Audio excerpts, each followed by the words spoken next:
network configuration. Third, hardware configuration. And the fourth, point configuration. And the last one is application editing. And yesterday we have just finished the first two steps. We have finished that. And today we will start at the third step, the hardware configuration. So today our first topic is about the hardware configuration, and I will show you by using the examples. And before our beginning, yesterday I let you to set this the controller load number. I want you to set number 1, right? And the IP address here. We used 235 and 36.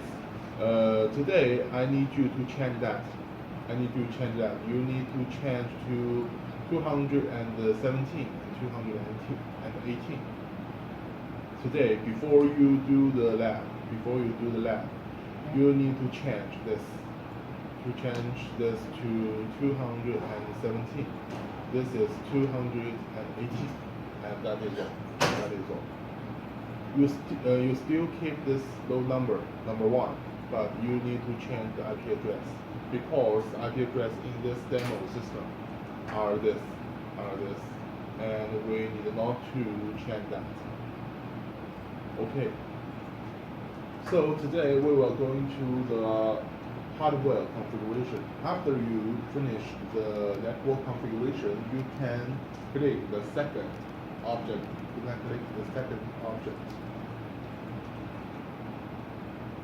Here. No, not this. I will use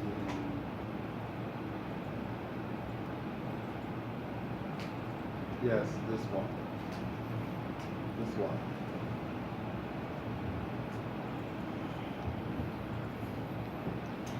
Okay. I will change this.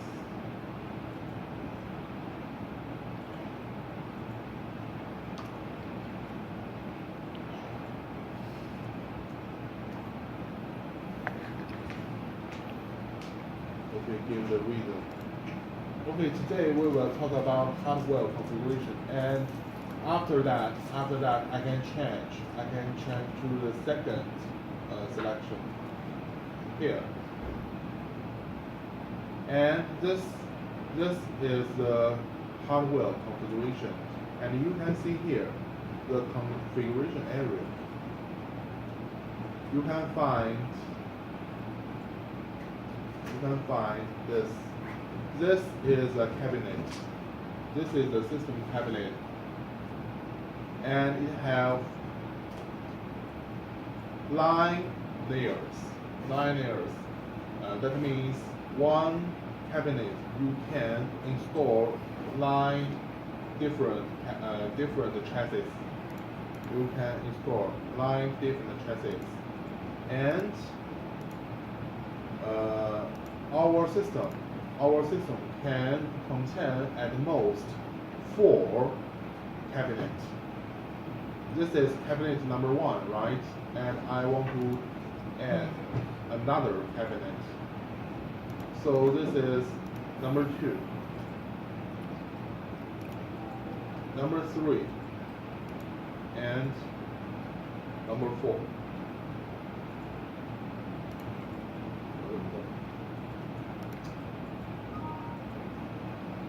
So 4 cabinets.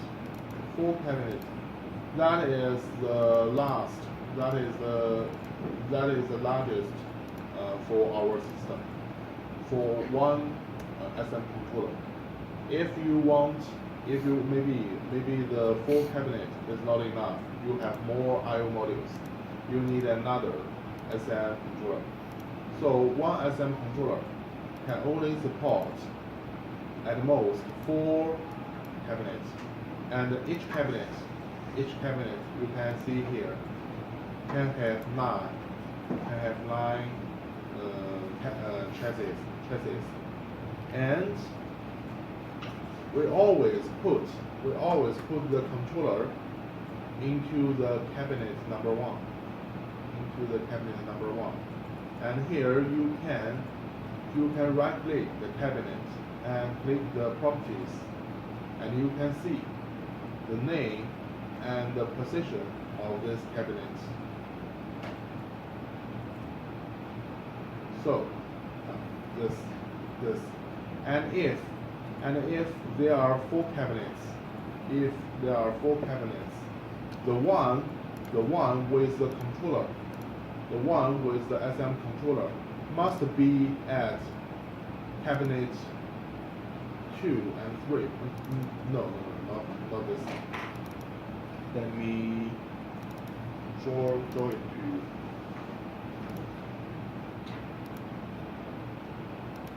Hold on.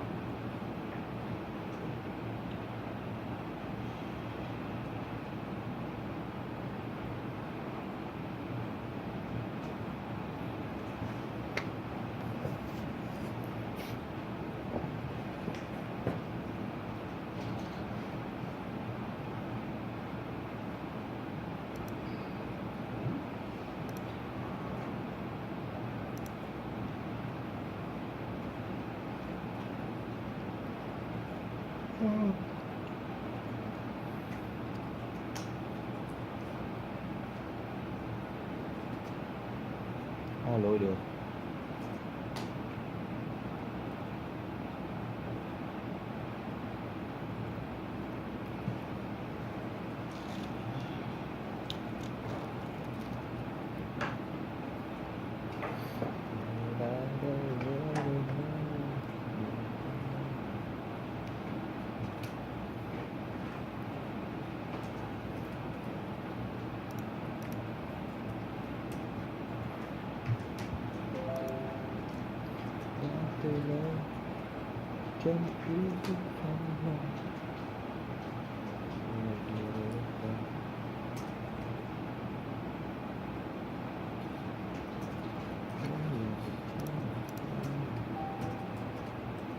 Sao không được con?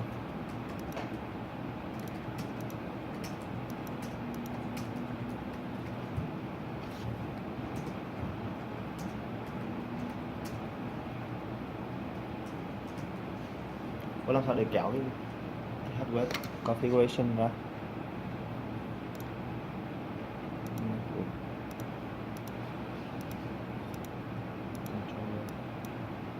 Okay, here.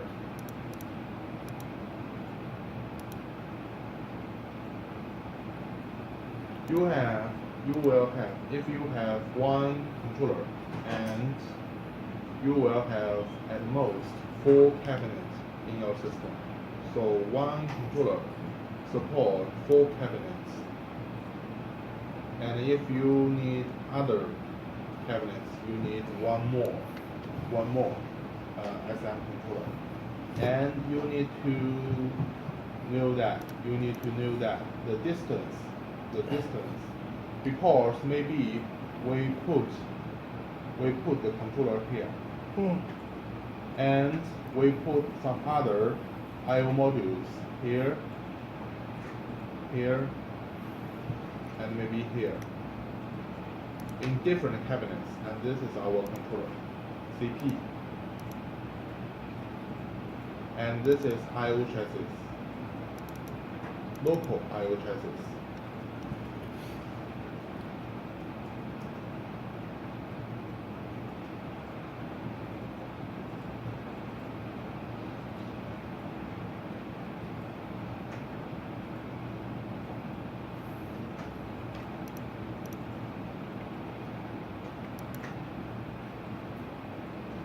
This is local, not remote, not UIO.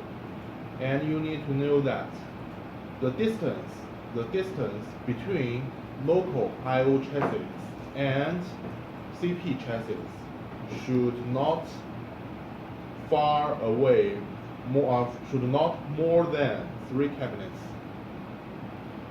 Should not more than 2 cabinets. Yes, 2 cabinets. the distance between local I/O chassis and CP chassis should not be more than two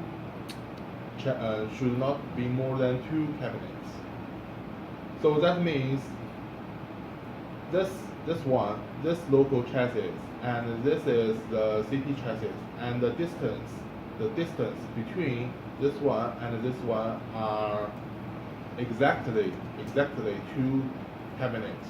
And if I put the cabinet here, this is the fourth cabinet, right? And I install the local I/O chassis here, and the distance between this chassis and this chassis is 3 cabinets, and it is not permit.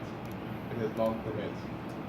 You can't put the cabinet like this, because this is too far away from the CP chassis. So you should know that. You should know that. The distance between local I/O chassis and CP chassis should not be more than 2 cabinets. And if you have 4 cabinets, how can you put this cabinet? You should put the CP chassis here,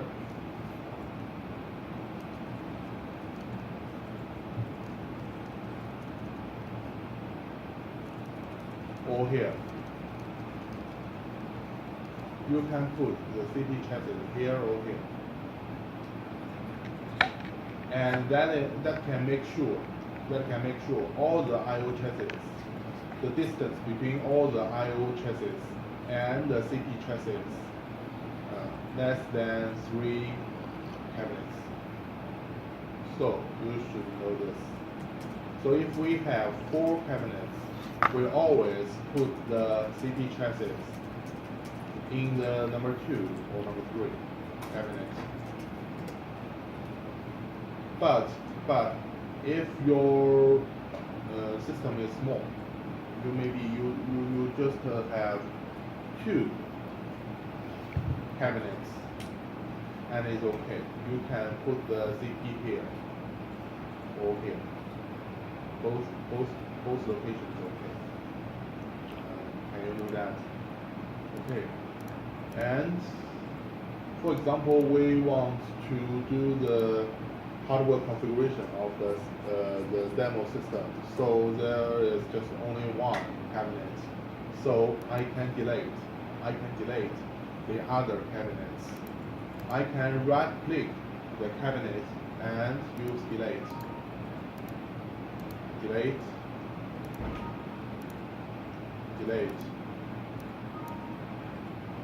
And you can't delete the first cabinet, because a system have at least 1 cabinet, right? And here is 9 different layers, and you can put the chassis into 1 layer. For example, I want to put the CP chassis here, and there are 3 different kinds of chassis. There are 3 different kinds of local chassis. This one is CP chassis. It is for our controller, right? And these two are the I/O chassis. This is non-redundant I/O chassis, and this is the redundant I/O chassis. They are different. Okay, we first put the CP chassis here. So you can click the icon. And pour the chassis onto the position you want to locate here. So this is the controller. They are redundancy. And they just only have 1 USI.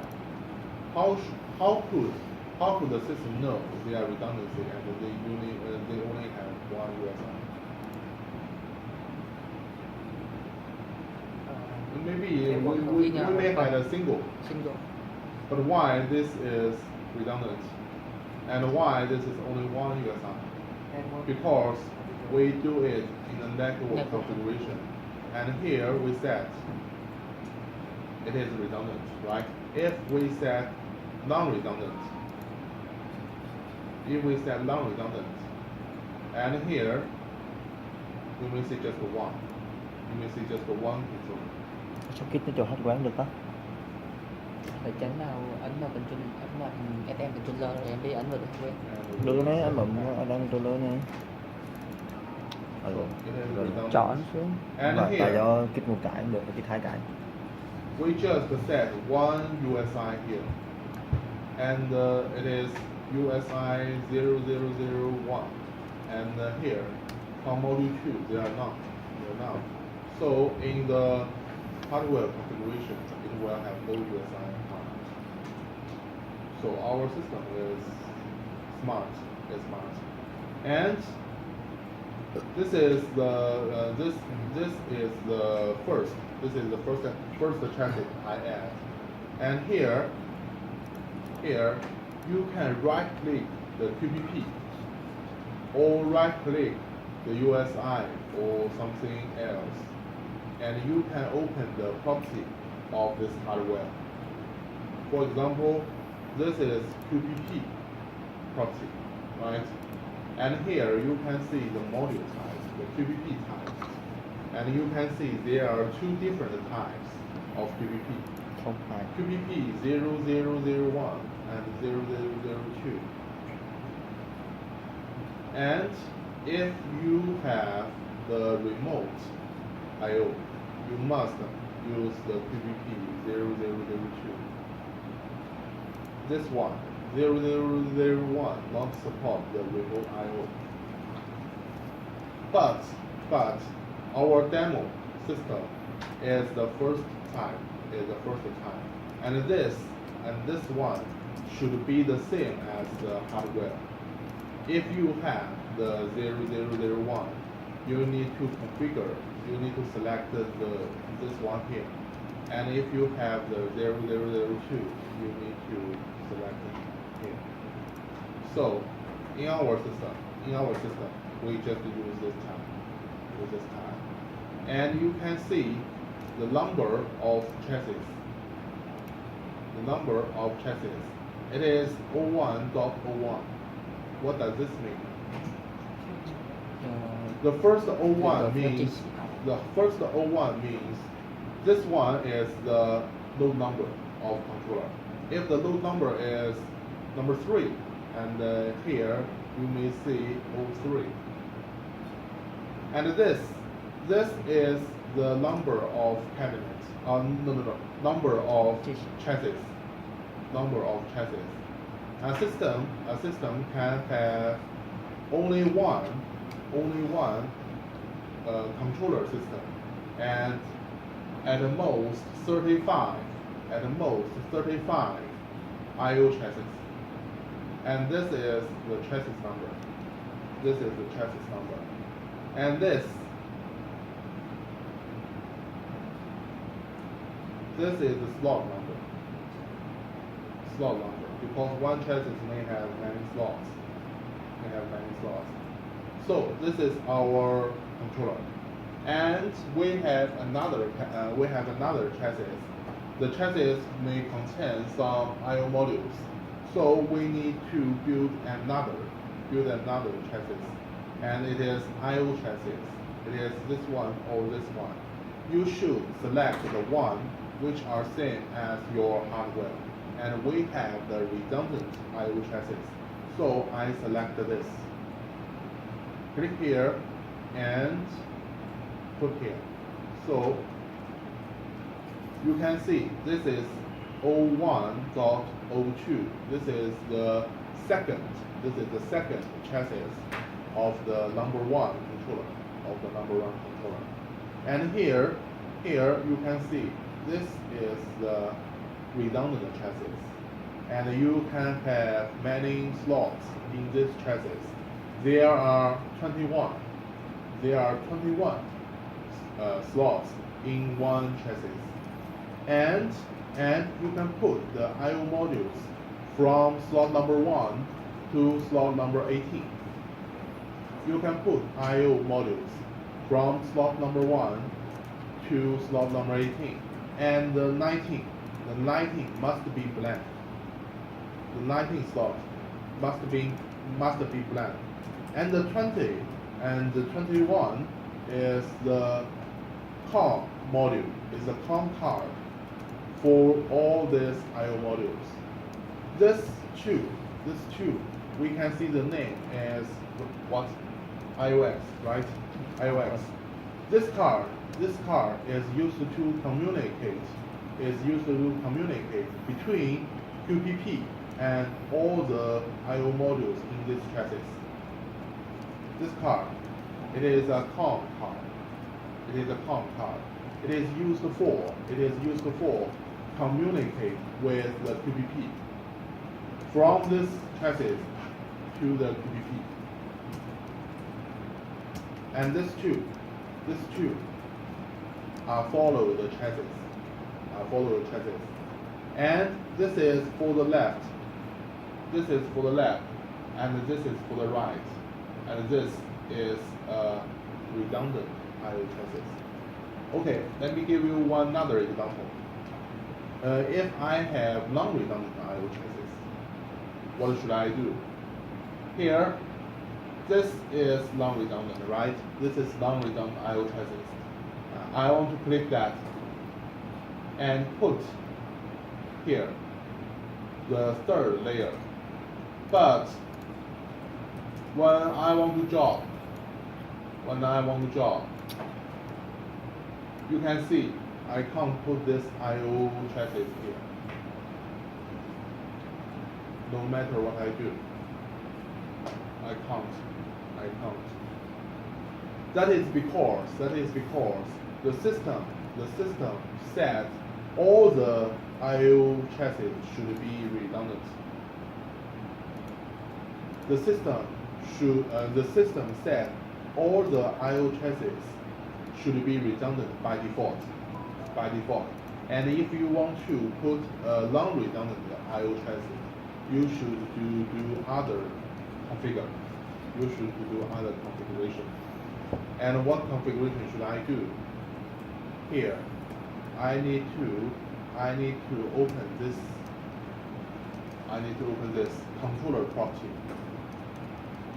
Controller property. And here, I can see the window of controller properties. So this is controller properties. Maybe someone will ask me, yesterday when we configure the network, we can right-click the controller and select what properties, and we can see this is SM controller properties, and it is the window like this. And today we select the hardware configuration. We also open the controller properties, but we see the window like this. You can see the difference. Because this property for the SM is for the network, and this controller property is for internal. It is for the I/O settings. So you can see two different I/O properties. One in this network configuration, it is about the connection. Between the SM and the external components. And here in the hardware configuration, you also open the control properties, and this window is about the internal, connect with internal components. So when I open this window, I just jump to the third page. And I can see this table. And you can see there are 4 I/O bus. What is I/O bus? the I/O bus is the interface which the QPP can connect with the I/O chassis. There are four different interfaces for the QPP connect with I/O chassis. And you can see they are all being set. They are all being set by the redundant. So that's why you can't put the non-redundant I/O chassis. And if you want to connect the QPP with one non-redundant I/O chassis, you should modify one of this I/O bus to non-redundant. You should modify one of this interface to non-redundant. And after you do that,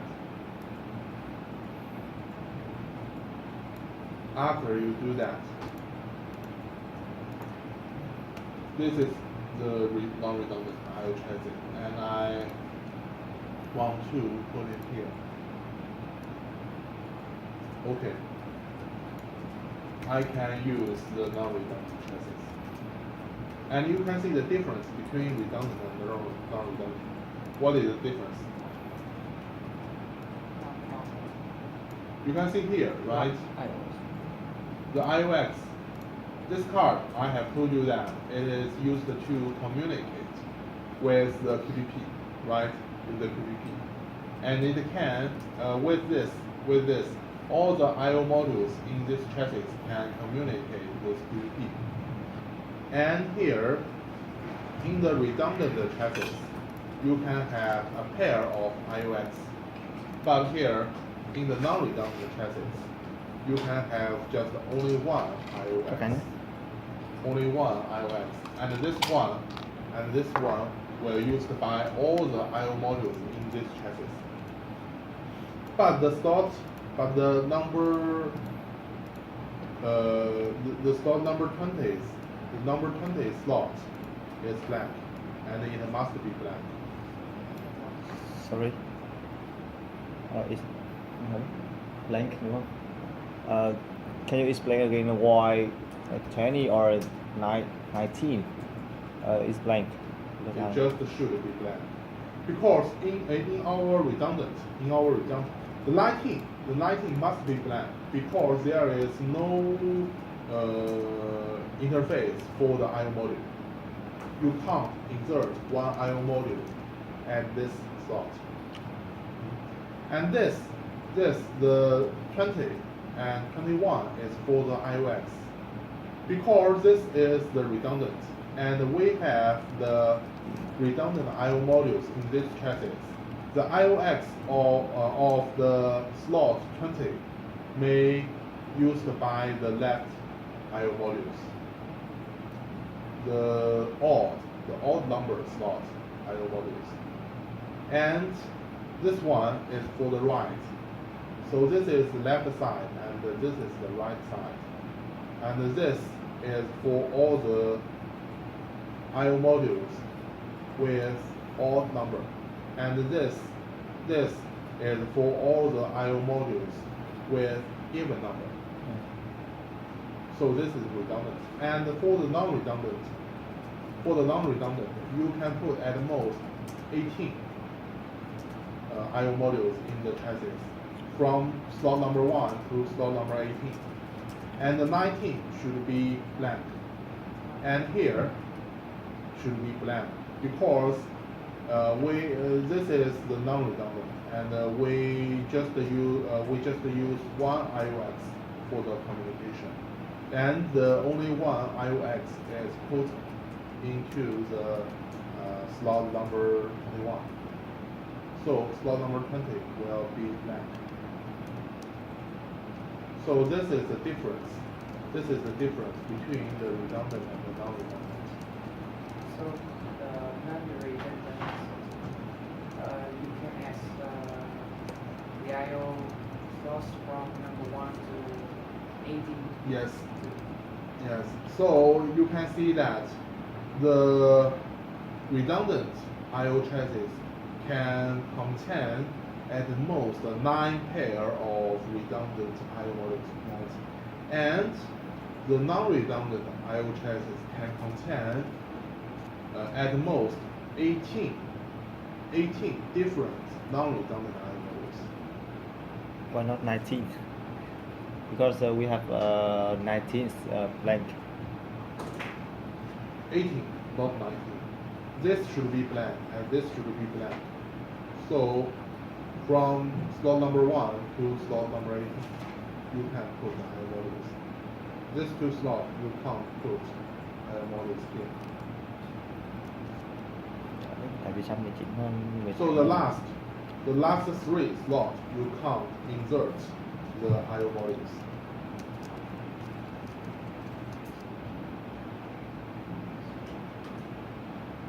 Any question? So back to the controller properties. Yes.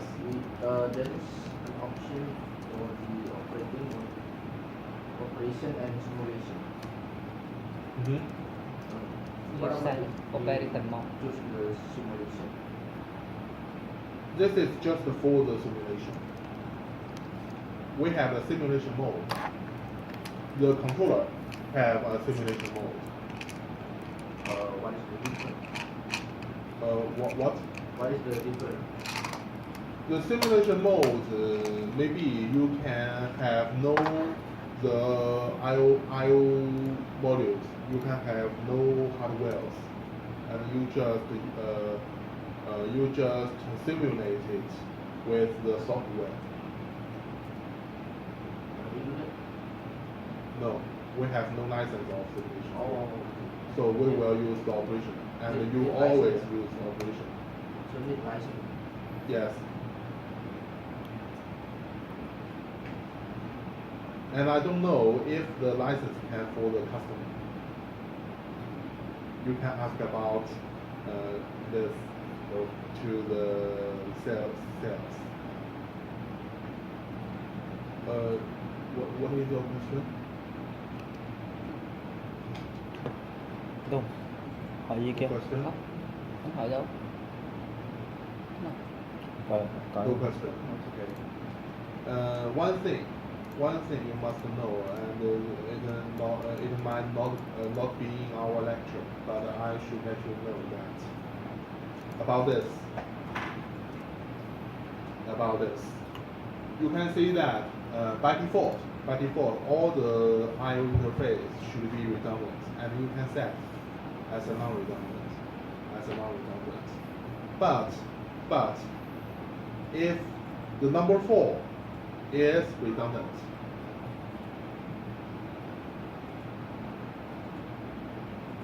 if the number 4 interface number 4 is redundant, and if you want to set the number 2 to non-redundant, you can't do that. Because the non-redundant should be set from number 4. You just first set number 4 to non-redundant. Then you can set number 3 to non-redundant. Before you set number 4 to non-redundant, you can't set number 3 to non-redundant. So the non-redundant is from the rear to the front. The non-redundant from the real number to the front number, to the head number, and the redundant from the head number to the real number. Can you understand? Can you understand? So that's about the non-redundant and the redundant. Okay, in our demo system, we only have this one I/O chassis, so I add this I/O chassis here, and you can add the I/O module. You can add I/O module. After our class, after my lecture, you can all take a picture. You can all take a picture from this system, and the picture will show you the type and location of this all I/O modules, and I will let you to do the lab the same as the demo system. For example, maybe the first slot in our demo system is using this card. You can take a picture. And you must do the hardware configuration the same as the demo system. Vậy nào ta? Okay. So you can hear if I add some I/O modules. Vậy này vậy. They are all in pair, right? Because they are redundant. This is the left one, and this is the right one. This is the odd number, and this is the even number. So that is the hardware configuration. And one more thing. This is about the local I/O chassis. But if we have the remote chassis, if we have remote I/O, how could we do the configuration? Remote I/O. We also need to configure the remote I/O in the safety filter, but just only 3 I/O chassis, and there are no remote I/O chassis here. How should we do? If you have the remote I/O, you should first open the controller properties. And as I have told you that the remote I/O connects with the controller by using the Ethernet. And you can only use Ethernet. So here you swap to the fourth step, and you need to set the port you used to connect with the remote I/O. But here you can't set that. Why? Because this is QPP 0001. You need to change 0002 and OK. And I open the property again, and you can set that. We have only one USI, right? And one USI have 4 different ports. 1A, 1B, 1C, 1D. And 1A and 1B are the network port. And 1A we used to connect with the safety station. So you only have the 1B. But if you have 2 different USI, for example,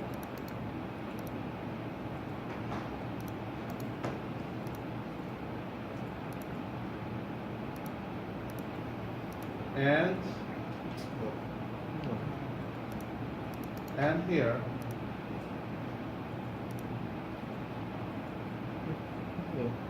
you may have 1B and 2B. Where is the 1A? You can't use the A port connect with the remote I/O. It is a rule. You can't use the A port to connect with the remote I/O. You must use the B port. And if you have 1B and 2B, we usually advise you to use the 2B.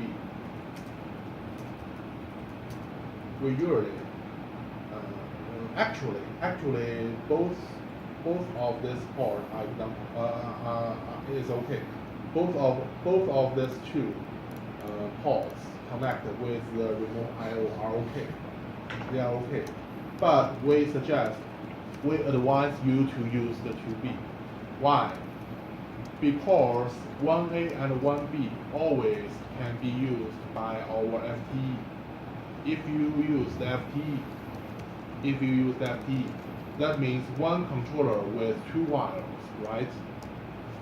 and the yellow one we insert into the A port. The green one we insert it into the B port. So 1A, 1B, you can keep for the FTE. You can keep for the FTE, but if you have no FTE, and you can use 1B, it's okay. It's okay. So after I said that, you can see there are more tape here. This is for the local I/O chassis, and this is for the remote I/O. This is for the remote I/O, and one controller can at most connect with 10 different remote I/O.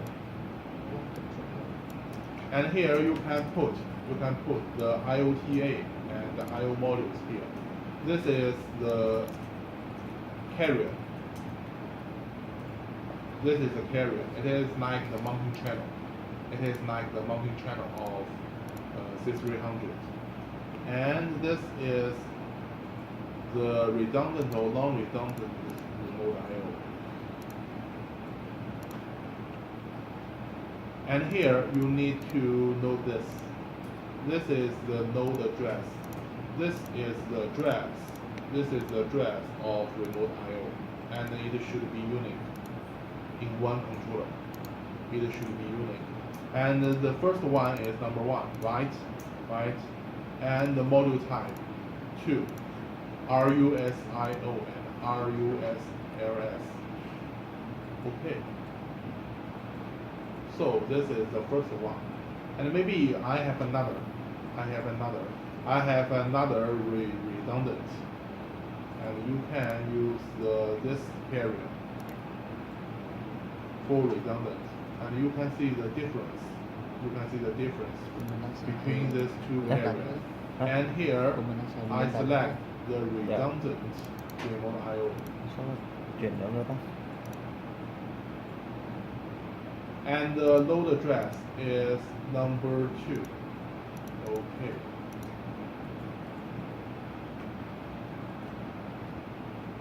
Number 2. So this is the second.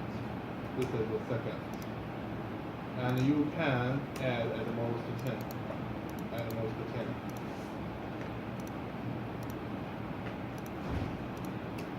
So this for the remote I/O, the load address is very important, and you can't change that.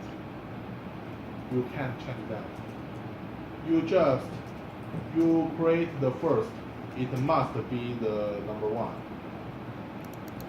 You create the second, it must be the number 2.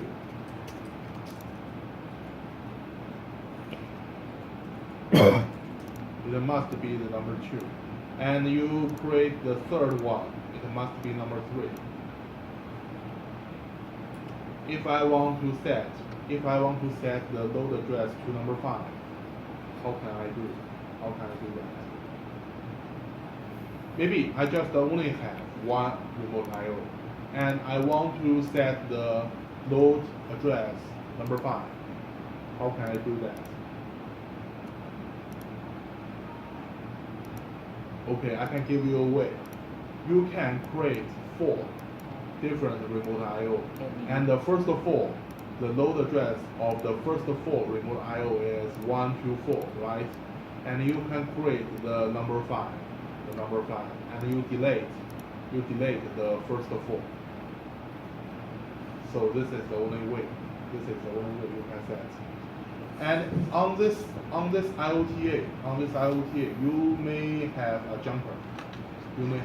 Like our Series C. All the Series C I/O have a jumper, right? From 1 to 40. And here you can have a jumper from 1 to 10. And the load address is number 1, you must put the number 1 jump onto the IOTA. And if the load number is number 5, you must put the jumper number 5 onto the IOTA. You need to keep them the same. You need to keep them the same. Why we need to Đây đây change đây.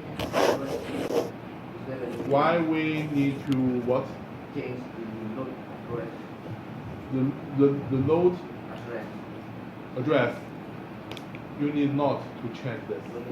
Yes, I just told you the situation you want to change. Ok. You can't change. You just Mình thấy can mà. build 5 and delete the first 4. Sắp tiếp cũng dễ. I just want to show you can't change the load address, and you must you must put the same number jumper onto the remote IO. If you put the wrong number, and the system will not recognize the remote IO, right? So this is be cautious. And this is all about our hardware configuration. Any question?